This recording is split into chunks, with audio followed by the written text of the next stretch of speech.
Hi అండి. ఈరోజైతే కాకరకాయ కర్రీ అయితే చేయబోతున్నాను. ఇవి మా అక్క వాళ్ళ చెట్టు కాయలనమాట.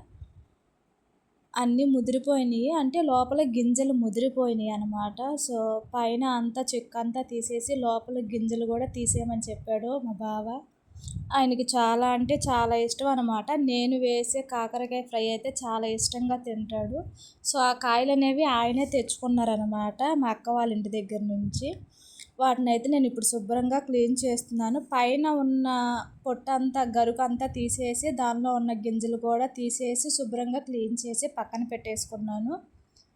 ఇప్పుడు వీటిని శుభ్రంగా కడుక్కొని పక్కన పెట్టేసుకోవాలి. ఇప్పుడు గ్యాస్ ఆన్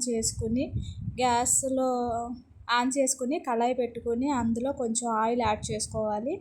ఆయిల్ హీట్ అయిన తర్వాత ఇప్పుడు కడిగి శుభ్రం చేసుకున్న కాకరకాయలన్నిటిని వాటిలో వేసి ఫ్రై చేసుకోవాలన్నమాట. ఇప్పుడు కాకరకాయల్లోకి కారానికి ప్రిపేర్ చేసుకోవడానికి చిన్నుల్లిపాయలు, ఎండుమిరపకాయలు, జీలకర్ర, ఉప్పు, ఎండు కొబ్బరి, శనగపప్పు కూడా వేసుకుంటారండి.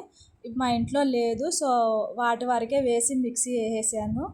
మనం స్టవ్ మీద పెట్టుకున్న కాకరకాయలు కూడా ఫ్రై అయిపోయినాయి. అవి తీసి పక్కన పెట్టేసి ఇలా వేసిన కారాన్ని స్టఫ్ చేసేసాను కాకరకాయలో. ఇప్పుడు వాటిని కాకరకాయలు ఉడికించిన ఆయిల్లోనే ఇప్పుడు వాటిని కూడా వేసేసి ఫ్రై చేసుకోవాలన్నమాట. అన్నిటినీ మీడియం ఫ్లేమ్లో పెట్టుకొని అటు ఇటు తిప్పకుండా ఉంచండి. ఒక 10 మినిట్స్ ఉంచిన తర్వాత అవి ఫ్రై అయిన తర్వాత మిగిలిన కారం కూడా ఉండిద్ది కదా, ఆ కారాన్ని కూడా పైన వేసేసి మూత పెట్టేసుకోవాలి.